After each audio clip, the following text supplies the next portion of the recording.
Hi, everyone, and welcome to another Home Tech. I'm Seth Johnson, joined as always by Jason Griffin. Jason, how you doing, man? I'm doing great, Seth. How are you? Good. How's the Belgian you got there? It's tasty. It's tasty. I'm running low though, unfortunately, and a refill is a flight of stairs away. So I may get a little parched here tonight. Well, we've got a couple things to play. So during this episode, so maybe you can run off and do that. Take a quick break and multitask. Yeah. Right. Yep. Yeah, we got a fun show here. I think it, maybe a little bit of a shorter one. We'll see how we get through these stories. It was a fairly slow news week, although I do think, Seth, that we've found some interesting stories here that we can definitely talk about. But you know what I'm super excited about for this show is to finally lift the curtain on our very first project interview. And I don't know, are we still working on a better name for that? Yeah. I already changed it on the website to Project. So if we think of anything, we'll change it. But it works for now. We had Rob Lombardo, and I can't speak as much to the specifics, Seth. I know you coordinated this interview, but Rob was kind enough to go, fill out that form. If you're not familiar, you can go over to HomeTech.fm/projects, and we would love to hear from you. This is where we are soliciting, submissions, right, to our HomeTech page of home technology projects that you're working on, whether you're a do-it-yourselfer, professional, somewhere in between, maybe do it for me, but hired a little help and did some yourself, whatever it is. If you did a home technology project, we want to hear about it. So once again, that is HomeTech.fm/projects. That's something that we've been announcing here and promoting for a few weeks on the show. And I know you went out, Seth, and arranged a call with Rob. So once again, want to thank Rob for spending the time and submitting that project. And we look forward to featuring more of these in the future. But tonight we're going to unveil your conversation with him and learn a little bit about what he's got going on in his neck of the home technology woods. Yep, absolutely. We were lucky to time zones, Jason. I know that you and I have had. It's not a strong suit of yours, Seth. No. As numerous guests in the past could attest to. Well, there's only one true time zone, and I'm lucky enough to live in it. Fair enough. Yeah, mountain's a little tough. Nobody really goes off a mountain. Well, yeah.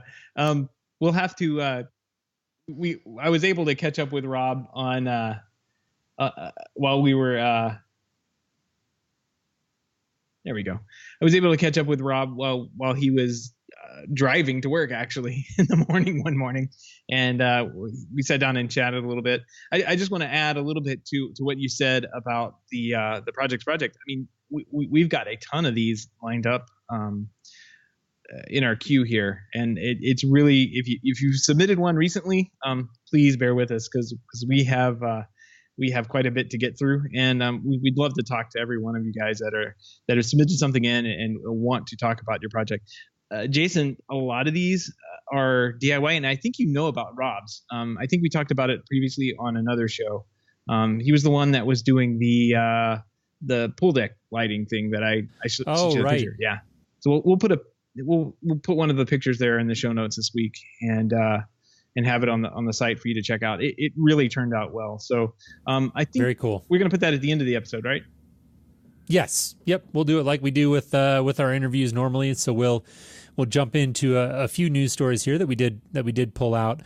Before we do that, we want to, as we always do, send a quick thanks to everybody who has become a patron of the show. If you're interested in supporting our efforts here at the HomeTech Podcast, you can head over to HomeTech.fm/support. Once again, that's HomeTech.fm/support. And that's where you can learn about our Patreon page, where you can support our show here for as little as $1 a month. We've had a lot of people come on board and do that. We really appreciate it. And even at that $1 level, we will send you an invite over to our private Slack channel, which has become a really great community of people around the home technology space, sharing great conversations. So again, HomeTech.fm/support if you're interested in learning more about that. Yep, and I want to extend my thanks out to everyone who has. We got a couple of this last week that started supporting the show at the $1 level. Totally awesome. Thank you very much. That really keeps us going every week, and has gone around and paid for some of the bills too. We're trying to expand what we do. We're doing the live show now. Like to also give the shout out to everybody in the live chat rooms that are hanging out in there, heckling us from afar. We're watching. So, hi, Greg. Yeah. Greg's late. Yeah. Yep, Greg, and I think we got Bruno with us tonight as well, and oh, wow. The Code Man, who we haven't seen in a while. So a number of people popping in tonight. We do appreciate it. But let's jump right in, Seth. I'm not even going to try to queue up this story because I think I can't do it justice, and the audio, which I believe you have queued up, speaks for itself. Amazon, actually, this flew a little bit under the radar, has a new Echo product coming out. The new Amazon Echo has everyone asking Alexa for help. Alexa, what time is it? What the hell is wrong with this blasted thing? Amanda! But the latest technology isn't always easy to use for people of a certain age. These kids done bought me a busted machine again. Odessa! That's why Amazon partnered with AARP to present the new Amazon Echo Silver, the only smart speaker device designed specifically to be used by the greatest generation. It's super loud and responds to any name even remotely close to Alexa, so they can find out the weather. Allegra, what is the weather outside? It is 74 degrees and sunny. Huh? It is 74 degrees and sunny. Where? Outside. What about it? The temperature outside is 74 degrees and sunny. I don't know about that. The latest in sports. Clarissa, how many did old Satchel strike out last night? Satchel Paige died in 1982. How many he get? Satchel Paige is dead. He what now? Died. Who did? Satchel Paige. Oh. I don't know about that. Even local news and pop culture. Anita, what them boys up to across the street? They are just playing. They what now? They are just playing. You say they just playing now? Yes, they are just playing. I don't know about that. Pair it to smart devices like your thermostat. Alessandra, turn the heat up. The room is already 100 degrees. Are you trying to kill me, Alize? The new Amazon Echo Silver plays all the music they loved when they were young. Angela, play black jazz. Playing, jazz.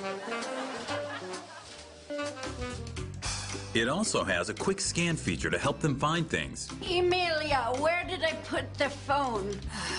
The phone is in your right hand. And it has an feature for long rambling stories. So then I gave him $5, and he said I only gave him $1. I said, I know I gave you a $5. Because I only had a $5 and a 1 on me. And this is the $1 right here. So, I mean, you tell me who's crazy. Amazon Echo Silver. Get yours today. I said get yours today. To order Amazon Echo Silver, send a check or money order to Amazon.com right now. So there you are. I think they're going to sell a lot of these. Yeah, it was great. It was great. I'm sure most people have picked up on it. That actually came from Saturday Night Live. I had a couple of people send this my way personally. I know a gentleman on Twitter, HomeTech and Cinema, so at UK_HTC, sent this over to us on the at the HomeTech Podcast. So at HomeTech Podcast on Twitter, and he called my attention to it. He was the first one to show me that, and I got to say I had a good laugh. At it. So I want to thank him so much for sending that my way. Yeah, absolutely. I saw this. I think the night after it came out, and just rolled and rolled and rolled. I sent it to my father and said, "Hey, I can get you a Amazon Echo. Finally get you on board." Yeah, yeah, it was funny. It was really good. It was really good. Couple other stories. Sorry, go ahead. Did you have something else? I was going to say Saturday Night Live is really on fire this season. I mean, they really hit their stride. I agree. Yeah, I agree. It's hit or miss sometimes, and kind of goes by season. But I've been enjoying it this year as well. So a couple other quick stories in voice control we're not going to dive into in depth here, but I did see Alarm.com got a Google Home integration, which is certainly a nice thing if you're an Alarm.com user. Looks like there are different commands. You can, looks like arm the security system, open the garage, check the status of the security system. Looks like do some lighting control. Those are a couple of the examples that were cited in security sales and integration, which is where I read the story from. So that's pretty cool. If you're an Alarm.com user and you may be on the fence about which voice control platform to choose that might sway your decision one way or the other. Yeah. I mean, this is the power of having like cloud to cloud integrations like this. Right. And alarm.com is definitely poised. I'm in the middle of a undisclosed cloud to cloud integration with an undisclosed company right now. And, man, it's so much different, because it puts you as an integrator. I'm looking at this like I could do all this from a client from a single controller.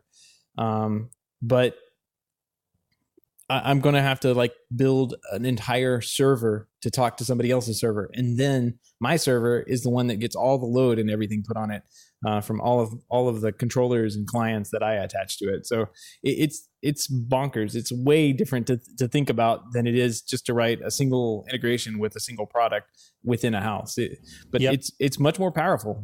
It can be much more powerful. It definitely has some downsides, but oh sure, yeah. Pros and cons. Yep, I'm excited to see this. This is pretty cool. Good for alarm.com. Getting on board at Google Home. I think we're going to see a lot more out of companies joining the Google Home crowd. Without question. Yeah, and less going over to the Amazon Kleenex box, which I think we named it last week.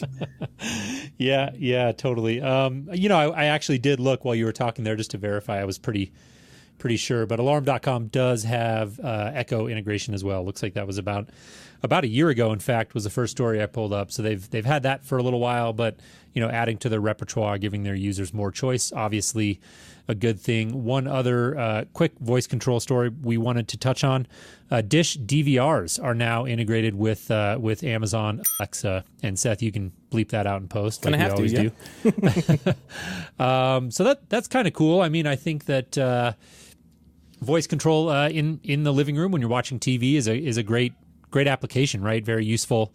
I know the story I read on GeekWire sort of jokingly leads with the cliched scenario of having lost your remote control, but you even take that off the table, and I still think that it's very useful, a very useful scenario, right? To have voice control as a means of changing the channel or what have you. So that'll be nice. And again, one of those things that if you're an existing Dish user, or like in our previous story, if you're an existing alarm.com user, these things are just nice icing on the cake, because you can go out and buy an Echo for very cheap, and there you have it.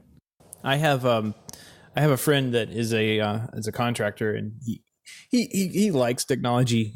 He goes out and sets things up like TVs and that kind of thing. So he's kind of like half integrator, half builder.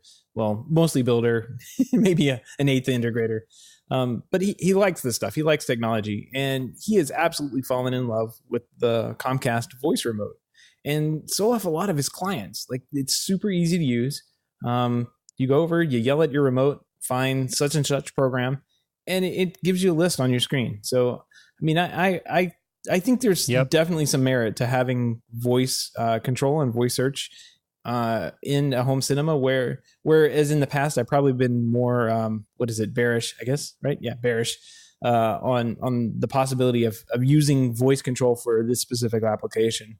But right. I'm warming up to it, I guess is what I'm saying. I just wish that I could have my Control 4 remote do that, or URC or anything. Like, nothing has that on there right now.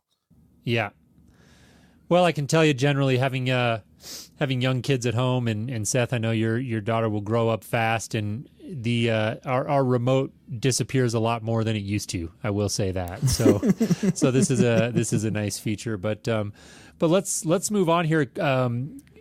One story we wanted to touch on that I thought was pretty interesting. We talked about this a few weeks ago. IKEA entering the smart lighting business. We talked about some of the limitations there and how it wasn't maybe really smart at the time, but stories came out this week, and it looks like they're really pushing hard at this. IKEA's Trod Free, I think is how you pronounce it. Their line of smart lighting is now going to be compatible with Apple HomeKit, Google Home, and Amazon Alexa. So that's a big push for IKEA, and I think really going to have the potential to shake some things up. I mean, they're selling these things for very, very inexpensive. There was one story on 9to5 Mac that talked about the pricing, and I guess for some reason it just had escaped me. I hadn't realized it, but you got to get a gateway for $80.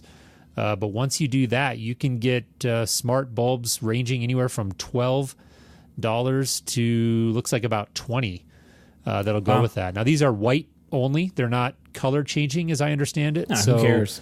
For whatever that's worth to you, but it's worth pointing out. But that's a pretty crazy point of entry price. So this will be, I think a big hit for IKEA. Yeah, I mean, I think this is good for a lot of DIY projects, or could be potentially good for a lot of DIY projects. The thing I've been seeing is like how much this is going to be pushed at the retail level, and how much I've been to IKEA a number of times. I'd say probably a good 70 or 80% of the furniture in my house is from IKEA and built by Seth. I have never had an experience in IKEA that wasn't just like walking through, looking at things and saying, okay, I'll just put this in a shopping cart or write this number down. Like I've never had help in the store. So I really don't know how they're going to be pushing this particular it's a good product. Point. Their sales associates are not very helpful, and I could see them getting kind of worn out and tired of talking to people about, smart home lighting when they could just escape through one of those little sell a side couch. Doors. Yeah. And go find a couch to sell. Right. Exactly. Probably going to make a lot more money selling couches than $12 light bulbs. Yeah, exactly. Yeah. I mean, the furniture's nice. It works. But I don't know. This is great. In the chat room, Cody, the code man, is now proposing a new acronym, IGAFA. Yeah, and for once the I doesn't stand for anything that Apple has made. I guess, yeah. and Bruno, of course, followed that up with IGAFasm. Well, eventually we're gonna have a word to spell here that it's gonna make sense. Yep, you got it. Well, anyways, that'll be cool to see how that all pans out. I really do think it's a natural fit, although you make some good points about some of the sales challenges. I know that's a big topic. Actually, great friend of the show, Richard Gunther,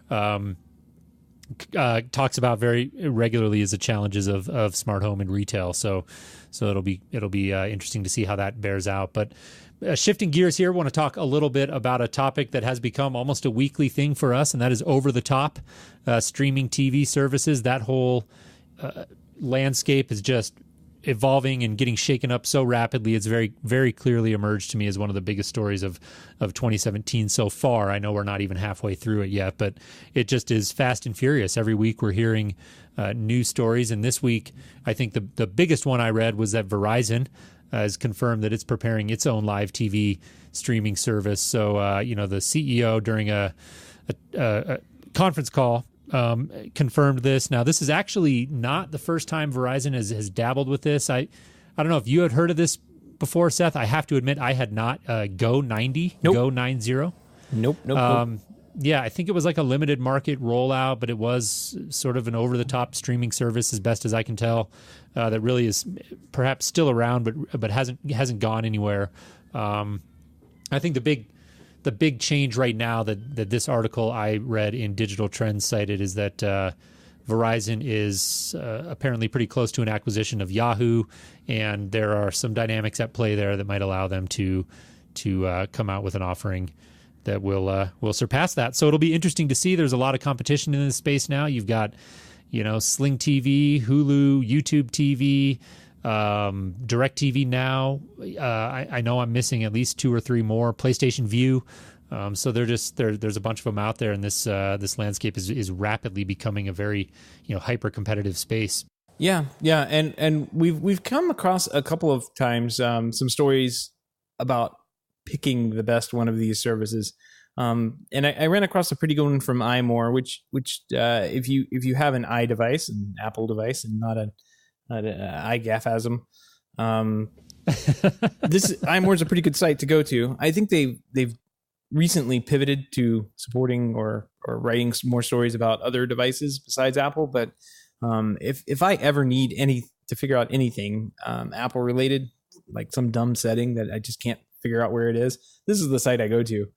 And these guys have gone through and figured out which one of these packages on each one of these systems would be the best one for you to get, from Hulu to DirecTV, Sling TV, all this good stuff. So yeah, good article. We'll put it in the show notes to check out. I thought it was a good read. These guys are really great in depth. So check it out.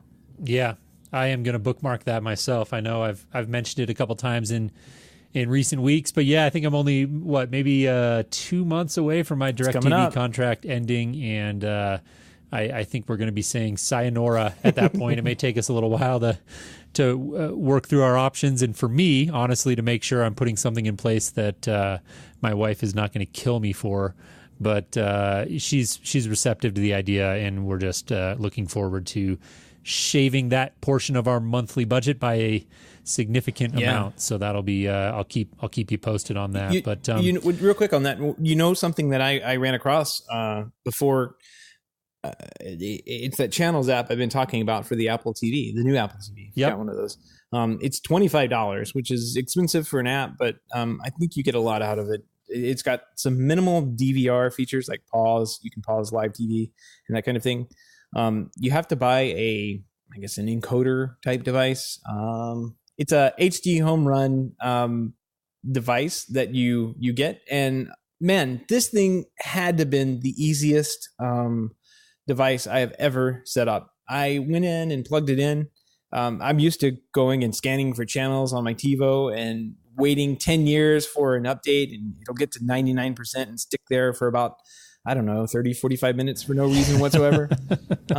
This thing, I plugged it in, I walked away, I came back inside, turned on the Apple TV, went to the Channels app. It had already found that device, and that device had already gone out and looked for all the channels, put all the channels on there, all the guide data, everything was done. I mean, plug and play, simple. And I've been watching, kind of like turning it on every morning, watching the morning news, works perfectly. And if I miss something, I can pause, rewind back. They have, if you have a NAS drive, you can do a full NVR on it or DVR on it, and back it up to like a Synology or a Netgear or one of those big drives. I'm trying to remember the other names. But I haven't done that yet. I don't know if I will be doing that, but I might do that in the future if we're coming up on a time where we need to record something. But man, totally would recommend the Channels app. It works great. I mean, and for $25 plus the $100 and some odd I paid for the little decoder box, it's all the over-air TV channels, and it works on all my TVs because I have a distribution system here. Works perfectly fine, and it has been great. And it's all, everything, we're talking about input zero, Jason. Everything is on Apple TV now, except one Amazon. I'm waiting for you. Amazon, as soon as you move over, everything will be on the Apple TV, and I can turn everything else off. Well, supposedly WWDC, rumors are still going around about that, so you may not have to wait too much longer. Yeah, it's right around the corner next week. So, now, I got to, before we move on here, I got to clarify something, Seth. Did you just say that you have video distribution? Yeah, I do. I have a full Just Add Power 2G Plus or 2G system in my house.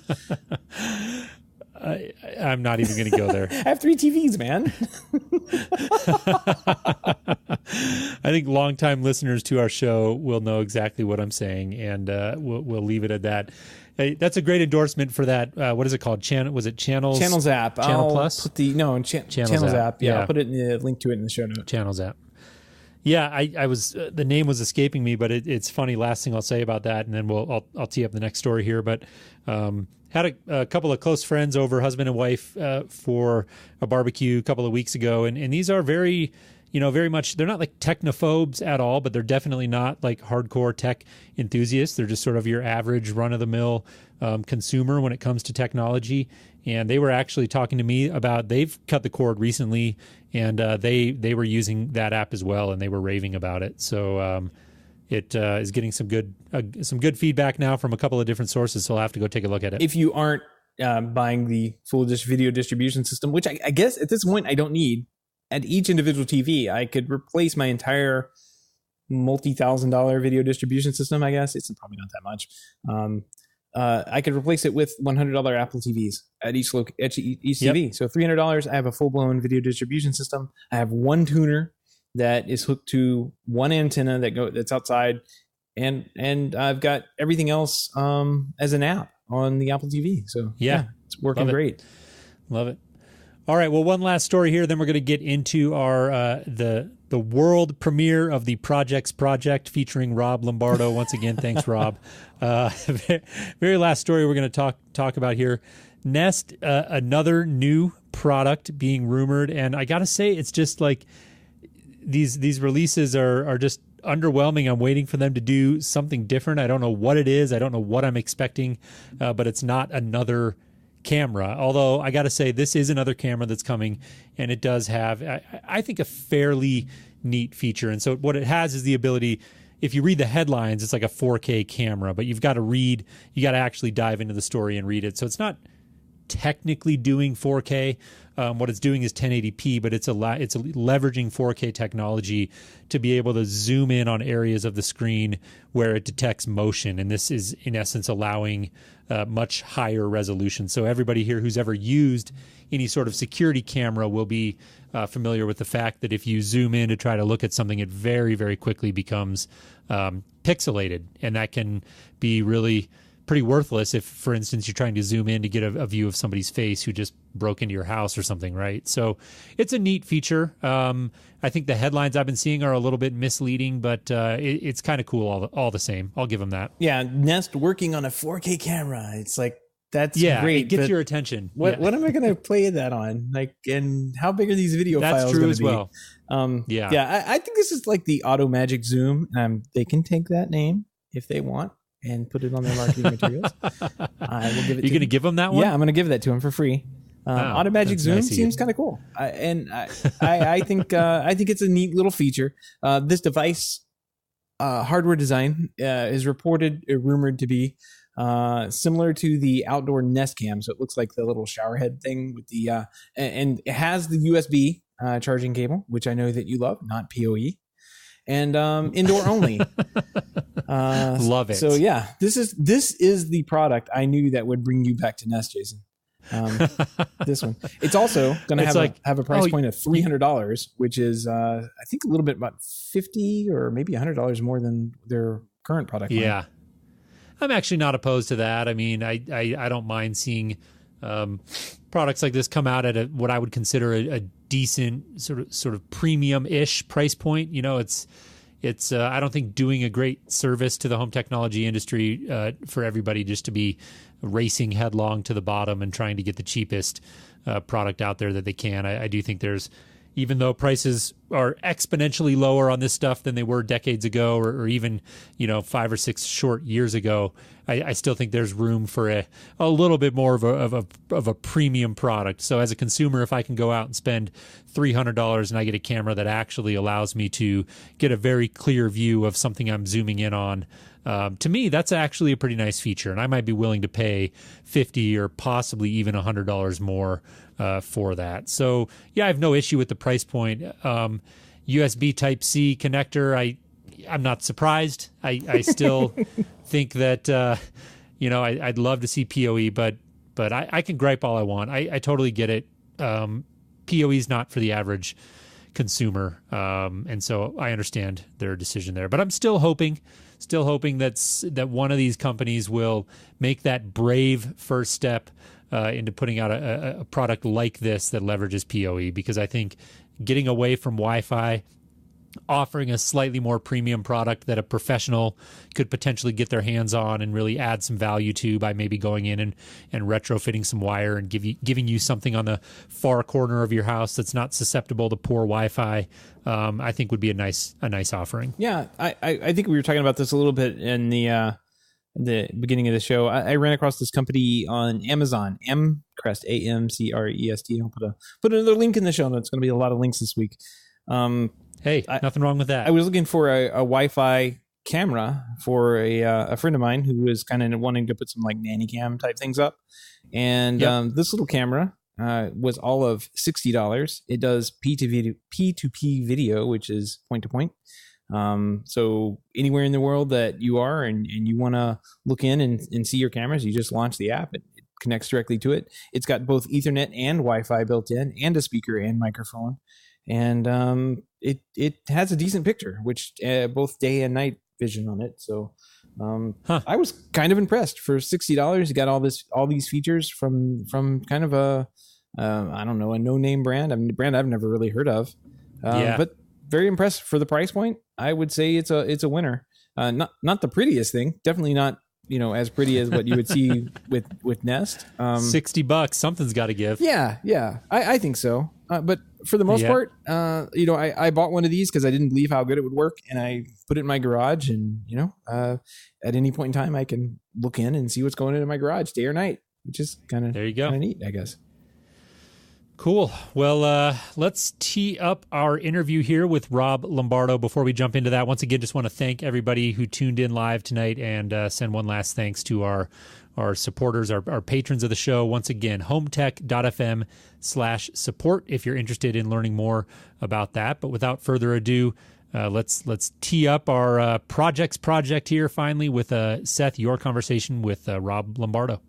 I'm joined today by Rob Lombardo, and Rob is joining us from the Pacific Coast, and it's a little bit earlier in the morning than we thought we would be talking. But here we are. Rob has taken some time out of his commute to chat with us here. And Rob, let's go ahead and introduce yourself and tell us a little bit about the project you submitted to us. Okay, my name's Rob, and I'm actually an electrician by trade. Automation, I don't have really any exposure on a day-to-day basis at my job, because we focus on commercial and industrial projects exclusively, and there's just not really much opportunity there for DIY automation. And I'm married, and I have 3 daughters.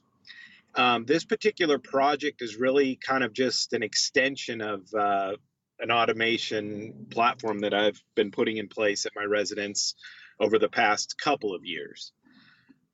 The girls wanted a pool, and I saw an opportunity to automate, which always adds an extra little cachet to any project we may undertake. Right. And you sent some pictures over. I shared those pictures with Jason. And we were blown away by how clean everything looked and how everything was done. So the fact that you're an electrician makes a lot more sense now, because I don't even think I would have thought even to light the railing like you did. Let's go ahead and start there. You did some really cool under rail and other places like under stair, I think, LED lighting. Tell us a little bit about that and how you're controlling that. Okay, that on the LED lighting front, those strips are so inexpensive. It's like really you're only out your labor almost, right? Because they're almost free. I mean, they're so cheap. So I'm not sure when I first conceptualized the idea of placing them under a hand railing. I want to say that I had that in my mind from some point in the past, but basically all it is just there's a little slot dadoed in the bottom of the handrail, and the strips are just placed in there with clear silicone, and they are controlled by a LED driver that is then controlled on the line side by an Insteon DIN rail dimmer module. So that gives you automation control. I use the ISY 994, by the way, which is probably a key thing that everybody should know. And it controls then the Insteon dimmer module, and therefore the driver, and therefore the LED light strips. Very cool. And you find, I've looked at the ISY a couple of times. Do you find that that's an easy device to set up and install, or is it seems like it's a little more advanced to me. Like if you're used to commercial control systems and building control systems, it seems like it falls right in line with that. But there's definitely a lot of options that you have with the ISY that you wouldn't have with, say, a Wink Hub or anything like that. I would agree. It's almost like a device. You can take it as far as you want to take it, but even at the point of entry, it is going to be a more advanced, steeper learning curve on that. And with those, you're going to pretty much be Insteon or Z-Wave. You can do Zigbee, but you can't do Zigbee and Z-Wave at the same time. The radio module, you have to pick one or the other. So just, yeah, the capability, it has a built-in web server. You can serve a local web page on your LAN and have, a custom UI.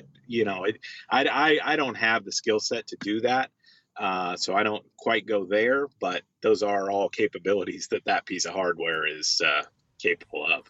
So how are you controlling the lights if you don't have a custom web page running on the ISY? What are you doing for control? Typically throughout the house, I use the Insteon keypads so that and with custom engraving that gives you some functionality. Now, there's not really any in the house other than, there might be one button somewhere that controls the pool light, I think. But otherwise, I just use the Insteon mini remote that has the pool functions. And I think I sent you a picture of that. Yep. It has the pool area functions. And obviously I can control it from my smartphone as well. But for general use, all the pool functions are on an Insteon remote. And then those functions out there at the pool area are the pool pump, the pool light, the under rail deck lights, as you saw. And then I have just a rudimentary Sonos integration out there. Right. And that's another thing I wanted to bring up. You're not just doing lighting, you're doing some audio out there. So you can have some nice tunes out at the pool. And I see you're using the Play One, which is outdoor rated. I guess I don't know if I would. Do you leave yours outside? How have you been using that? Do you bring it back inside when you're not using it? Well, this is my first foray into using a Sonos speaker outdoors. But currently I kind of cut a little paint bucket, like a 1 gallon paint cup, and I just set that over it during the summer. But it is my intention to take it in the fall, just to connect it from the bracket and bring it in. Right. I had a Play 3 surplus laying around, and I ended up getting rid of that and just going with the Play One. I think it's more suited to that application. Right. It's the Play One is rated for I would say humid environment. It's not like IP68 or 69. It's not completely waterproof. You don't want to pressure wash it or anything, but I'm sure it's fine for the weather that you have out on the West Coast. Very similar to what we have here, except a lot less rain. I think you'll be all right, especially through the summer. Let's talk about, you mentioned at the beginning that you have a wife and 3 daughters. How do they like using the system? Well, they love the deck. Even my wife is loving the deck. My wife is not so into technology really at all. She's very tolerant of it, I'll say that. But the girls love it. They love being able to go in the house and push a button on the wall and have their favorite Sonos station, start, be able to control the volume and next track and all that stuff just from a keypad. And I have a few of the CR100s still kicking around for them to make, service changes or whatever on the Sonos stuff. So they really enjoy all that stuff. The kids do. But my wife is just tolerant of it, shall we say. No, I completely understand. It's kind of the relationship I have here. Yeah. So say no more. One thing about that, I continually struggle, and probably a lot of people do, is I really enjoy the conceptualizing and the engineering process of any of these projects, sometimes more so than the finished project. And that, I think, is the component that I get so much enjoyment out of that obviously she wouldn't, because she just doesn't care for that or isn't involved in that process. So I always have this struggle of, there are things that you do because of the wow factor or to do as a proof of concept, but trying to find a practical, useful application for some of these things is always the challenge. And, some are just novelties as far as I'm concerned. And for me, voice control fits squarely into the novelty thing. Yes, I think it's interesting to be able to get all those hooks into all your automation things that you have at your house, but at the end of the day, I don't care to talk to my house too much. Right. And I'm not going to disagree, because I think we're so early in the days of what voice control actually looks like. It's very much a novelty. Heck, I think even the home control side of what we call voice control these days with Amazon it's just kind of even been bolted on for the most part. And same thing goes with Siri. Same thing goes with Google Home. I think we are where, X10 may have been in the 80s. voice control now. Like this is something that's just going to mature over time, and maybe it won't be so novel, such a novelty thing in the future. It'll be more, I won't say bespoke, but I'll say more fitted to what it's supposed to be doing, rather than having to almost exactly say what you want to have happen in your house and get it exactly right every single time, or it's just not going to understand you. That's no fun. That's not, like you said, that's a novelty. It's cute to trigger off one time, but to have it be something that's completely reliable and foolproof, I think it has some time to go before we see that. Yeah, I agree. I don't know how familiar you are with Mobile Link. That is the mobile interface to ISY that I think most people use. And it does have a pretty comprehensive voice control where you're able to determine the exact spoken name, and you use an activator word. I use Jarvis because it's unlikely to come up in right conversation.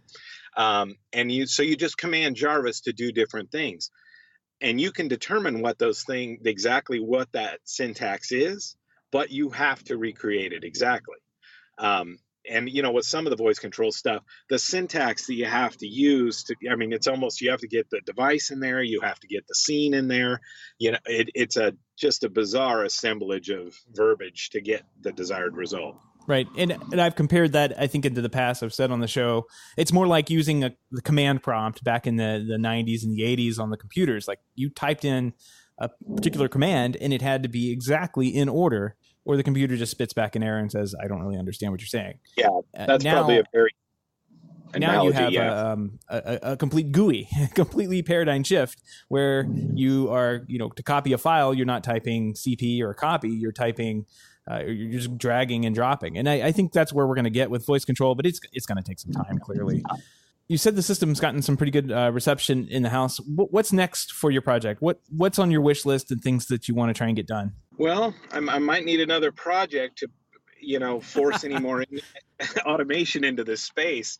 I do have some interest. I have toe kick lights in the kitchen, which are, again, I would recommend that to anybody, as it might be a good starter project for somebody. And I just use them as a nightlight. They come on, the ISY commands them on at basically some offset from dusk and at like 15%. And then they just run through the night. And then they go off at sunrise. And they're just like a nightlight, subtle nightlight that you come into the kitchen and you've got that. So next project, I'm really kind of interested in these wireless tags and how I can implement those into the ISY. I'm not so hot on the battery-powered devices, but I'm sure it's conceivable to actually get a power supply wired into the CR2450 form factor, the battery that they take. But I'm interested in those, and those they have a app that runs on the manager. They have apps. You can even code your own, but they also do URL calling on your LAN, so they can call scenes, call programs, set variables, do a bunch of things via URL REST calls on your LAN. I haven't got that working on my first tag yet, but I anticipate having that up and running in the next couple days. And once you can do that, then you can really hand it off to your automation controller and allow it to do whatever you'd like it to do based on some of the input data it's getting from these wireless tags. And they run on 433 megahertz or 415, somewhere in the 400 megahertz band. And to be honest, the reach on those things is impressive. Yeah, so at such a low megahertz, it'll punch through walls and everything. You're the first one that's in this. I haven't actually seen these anywhere. And you sent a picture of the you were using the temperature sensor off of, I think, the read sensor to read your pool water temperature. Is that right? That's correct. I had previously used a complex set of programs. There's probably like 4 or 5 of them to try and make this happen. So the ISY has plug-in modules that look, and I'm looking at the airport that's about, I don't know, a couple miles from my house. They have a very reliable weather station. And it has a full suite of data. And I would use that data to basically, stack cold day integers up. And then I would cap, kind of trim the top of that stack. And then, if you get 5 cold days in a row, the pump would drop down to a 1-day run. But if you had one hot day, you would, it would pop right back up to the 4 times a day run. But it was all based off ambient temperature with that little 5-day buffer, that one-way buffer, which seemed to work fine, because as the pool water temperature comes down, you have less of a need for filtration because the algae bloom is less of an issue. And presumably when you get into the 60-degree water temperature, use is going to be diminished. Right.